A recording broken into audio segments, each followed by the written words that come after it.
द्वार धनी के पड़ा रहे और धक्के धनी के खावे, 100 काल झकझोल ही पर द्वार छोड़ ना जावे।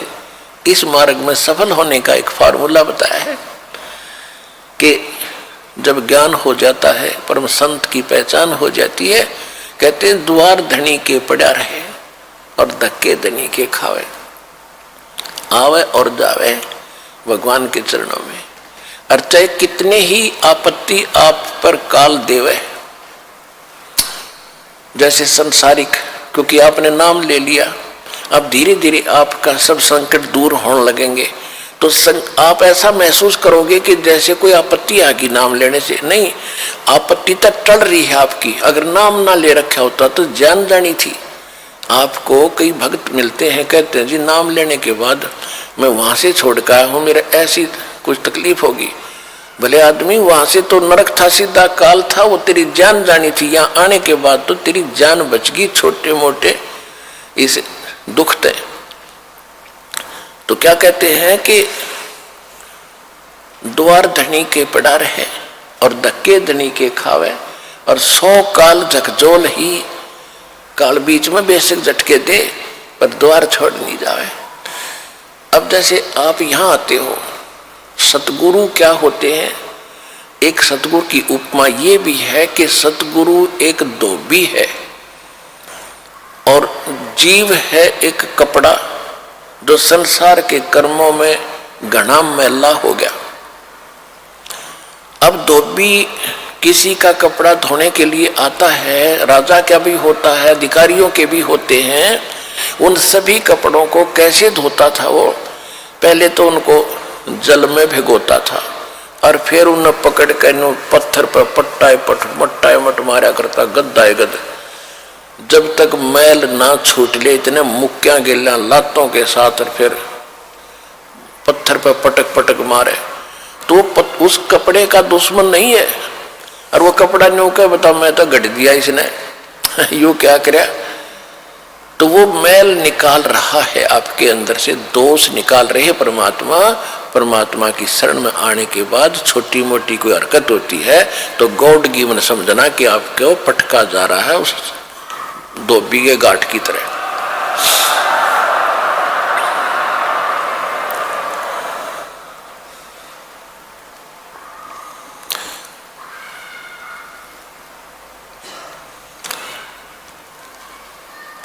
फिर क्या बताया है कि दरस परस नहीं अंतरा पारस,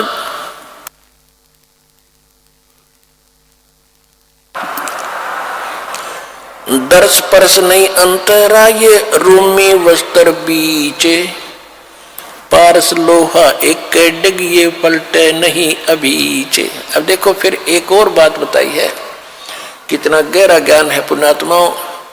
जब आप कोई सूक्ष्म वेद का ज्ञान होगा, आप दांतों तले उंगली दबाया करोगे कि आज तक हमने गीता भी पढ़ी। गीता हम इसलिए पढ़ाते हैं कि आप ये समझ सके कि जो ज्ञान पवित्र गीता जी देते हैं, जो पवित्र वेद बताते हैं, पवित्र पुराण बताते हैं, पवित्र ग्रंथ बताते हैं, वही ज्ञान परमात्मा ने 600 वर्ष पहले लिखवा रखा था। और उनको अशिक्षित कहते थे, वो तो वेद शास्त्र जानते भी नहीं थे। तो इससे सिद्ध होगा कि वो परमात्मा थे जो सब सदग्रंथों के परिचित भी थे, और उनसे भी हटकर जो उनमें ज्ञान नहीं वो भी बता दिया। तो भगवान बिना ये ज्ञान बताया नहीं जा सकता। तो परमात्मा को पहचानने का एक ये भी फार्मूला है, एक पॉइंट है। तो क्या बता रहे हैं? दरस परस नहीं अंतरा, ये रूमी वस्त्र बीचे, लोहा पारस लोहा एक डिग वही पलटे नहीं अबीच। एक पंक्ति में कितना गहराई वर्दी, कितने गुड रहस्य है।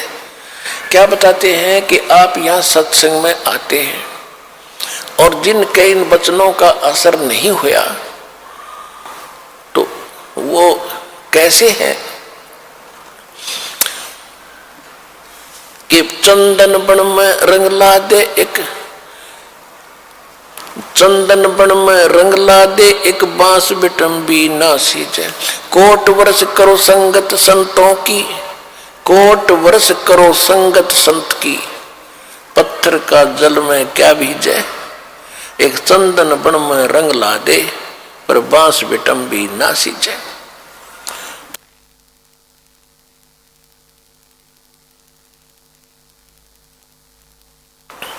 क्या बताते हैं कि जैसे सत्संग में भी आते हैं और फिर विकार भी करते हैं, उनके बारे में बताया है कि जैसे करोड़ वर्ष करो संगत संत की, संतों की, पत्थर का जल में क्या भीजे।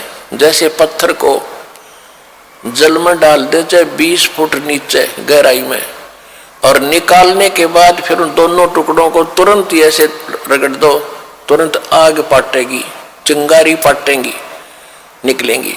इससे सिद्ध हुआ कि जल से तो असर होना चाहिए था, वो अंगारी नहीं पाटनी होनी चाहिए थी, नहीं निकलनी चाहिए थी, लेकिन उसके जल का असर नहीं हुआ, वो न्यों का न्यों पड़ा है, एज इट इज विकार उसमें। इसी प्रकार जो सत्संग में आते हैं उनको कहते हैं करोड़ वर्ष करो संगत संतों की, और पत्थर का जल में क्या भीजे, क्या भीगे, और चंदन बन में रंग ला दे, एक बांस बिटम भी ना सींचे। ये सुख संवेद की वाणी है, गरीबदास साहिब जी की वाणी है।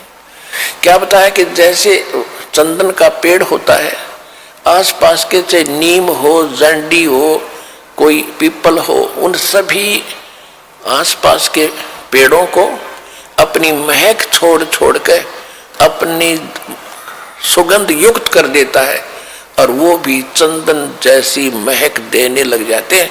लेकिन बांस, बंबू जिसकी लाठी बने हैं, कहते वो बांस चाहे उसका साथ उग गया चंदन का, बांस का असर नहीं होता। तो क्या बताते हैं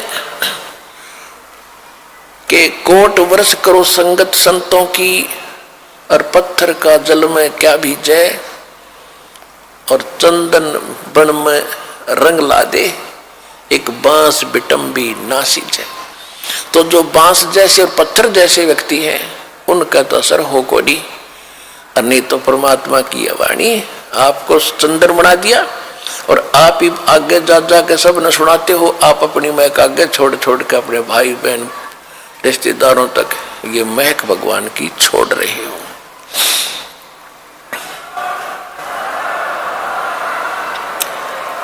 अब क्या बताते हैं कि यहां आते भी हैं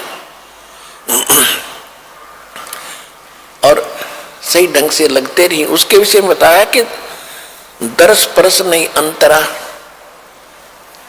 और रूमी वस्त्र बीज।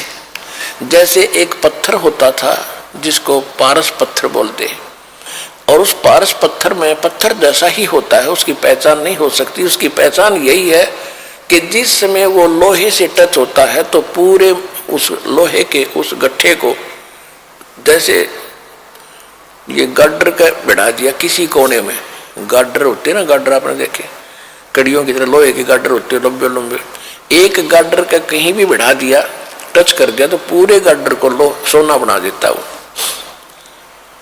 अब क्या कहते हैं कि उस पारस पत्थर और लोहे के बीच में कतीनों साथ साथ रखे हों, और उनके बीच में इतना अंतर हो जैसे पहले रोम से बनकर कपड़ा आता था, बहुत पतला। आवाज नहीं जा रही बाहर।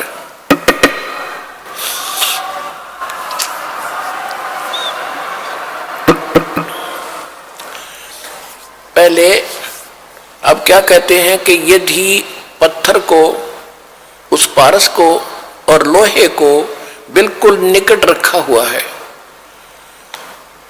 और उसमें केवल इतना अंतर हो जितना रोमी वस्त्र यानी पतली सी वायल होती थी, यानी बिल्कुल बाल से भी कम डिफरेंस भी उसमें हो, आपस में मिलन ना मिले हो, और ये इंतजार कर रहे हो कि दोनों पत्थर भी रख दिया, पारस सोना भी साथ में है, पारस भी रखा है, और लोहा पत्थर सोना बना नहीं। कहते रूमी वस्त्र अंतरा और पारस लोहे बीज, और कहते दर्श परस नहीं अंतरा रूमी वस्त्र बीच, और पारस लोहा एक कर डिग फिर पलटे नहीं अबीच। यानी इतना भी अंतर रह गया तो भी परिवर्तन नहीं होगा, और वो दिखेगा कति साथ रखा हुआ। तो ये कहते हैं जो सत्संग में आते हैं और जिनके इन बातों का असर नहीं हो रहा, तो उनकी भावना भगवान से जुड़ी नहीं है। वो दिक्कत के भगत है पर भक्ति उनमें प्रवेश है नहीं। तो जब होएगी जब वो सही ढंग से मालिक से मिल लेंगे। कहते हैं बिन गुरु मिले मोहे ना पावे।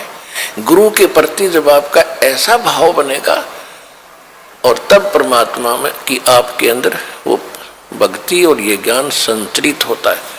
तो यहाँ बताते हैं कि यहाँ जैसे सत्संग में भी आते हैं और विकार नहीं छोड़ रहे हैं, उनके विषय में कहा है कि कोट वर्ष करे संगत संतों की, पत्थर का जल में के बीच है, एक चंदन बन में रंग ला दे पर बांस बिटम्बी ना सींचे।